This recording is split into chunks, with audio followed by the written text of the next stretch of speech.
वालेकुम। I am doctor Salman. आज हम बात करते हैं पार्किंसंस डिजीज़ के बारे में, जिसे हम आम ज़ुबान में राशा की बीमारी भी कह देते हैं। इसमें होता क्या है? अच्छा, ये सबसे पहले ये जो पार्किंसन डिजीज़ है, ये ओल्ड एज डिजीज़ है, यानी कि जो पेशेंट मोस्टली 50-60 प्लस होते हैं, उनमें आके ये बीमारी आना शुरू हो जाती है।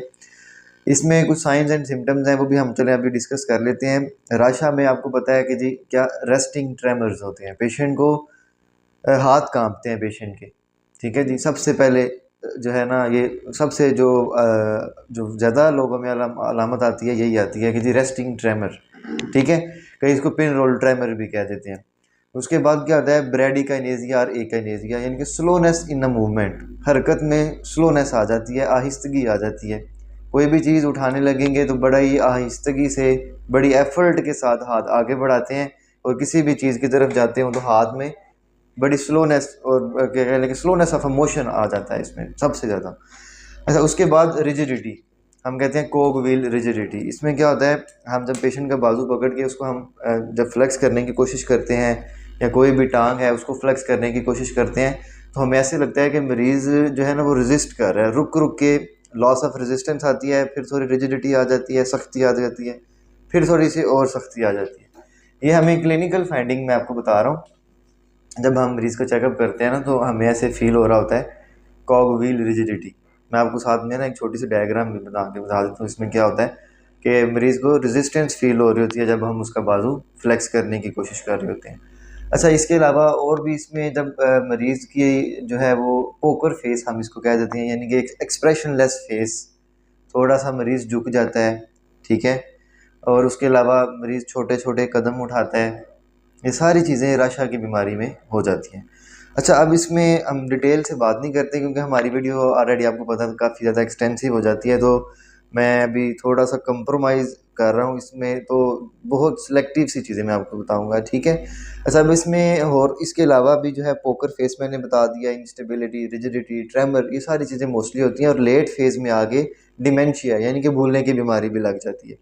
ट्रीटमेंट क्या होता है इसमें? हमने इसमें टैबलेट होती है लीवोडोपा, कार्बिडोपा, सिनेमेड के नाम से, वो हम देते हैं पेशेंट को, ठीक है। अच्छा, अब सबसे जो ज़रूरी चीज़ है, पार्किंसन होती क्या है इसमें? इसमें जो है डिजेनरेटिव डिजीज़ होती है। ये एक नाइग्रोस्ट्राइडल पाथवे होता है हमारे दिमाग में, जो हमारी इमोशंस को कंट्रोल करता है। उसमें कोई मसला हो जाता है जिसकी वजह से हमारी मूवमेंट ख़राब हो जाती है, ठीक है। डोपामीन की जो है वो गड़बड़ हो जाती है, बॉडी में इम्बैलेंस हो जाता है। अब मैंने ये राशा की बीमारी का टॉपिक इसलिए सिलेक्ट किया था कि इसमें बड़ी एहतियात से हमें चलना पड़ता है। कुछ दवाइयाँ इसमें नहीं देनी चाहिए। अक्सर पार्किंसन के पेशेंट हमारे पास जब आते हैं, उनको नौजिया वोमिटिंग के लिए हम जो है अक्सर वो मेडिसिन दे देते हैं जो कि नॉट रिकमेंडेड फॉर देम, ठीक है। जैसे इसमें जो है आ जाता है एक टैबलेट बड़ी आम जो है सैरिनेज के नाम से आ जाती है, सैरिनेज नहीं देनी, ठीक है। हेलोपेरिडोल जिसे हम कहते हैं, इस ये चीज़ें बिल्कुल भी नहीं देनी। उसके अलावा मैक्सिलॉन टैबलेट होती है मीटोक्लोप्रामाइड, वो भी हमें नहीं देनी चाहिए पार्किंसन के पेशेंट में। ये अक्सर हमारे पास प्रोकाइनेटिक एजेंट के तौर पे मैक्सिलोन का इंजेक्शन भी आता है, तो वो हमें नहीं यूज़ करना चाहिए। इसके अलावा प्रोक्लोरपैराज़ीन फार्मूला होता है, ये भी नहीं हमें यूज़ करना चाहिए। क्या यूज़ करना चाहिए ऐसे पेशेंट में? हमें ऑनसेट यूज़ कर लेना चाहिए। ऐसे पेशेंट को हमारे पास आए, उसमें हम जो है वो डोमपेरिडोन, जिसे हम डोमल गोली भी होती है, सिरप भी होता है, तो वो हम यूज़ कर सकते हैं। अगर पेशेंट हमारे पास डिप्रेशन के साथ आ रहा है, उसमें हम SSRI यूज़ कर सकते हैं, ठीक है जी, सिलेक्टिव सेरोटोनिन रीअपटेक इनहिबिटर्स। कुछ जो चीज़ें हैं वो हमें अवॉइड करनी चाहिए, ताकि मरीज़ का मसला सही करना है हमने, ना कि इसको मज़ीद बढ़ाना है, ठीक है जी। तो ये सारी चीज़ों को मद्देनज़र रखते हुए जो है एक प्रॉपर चेकअप और प्रॉपर एवेल्यूएशन की ज़रूरत होती है। Thank you very much.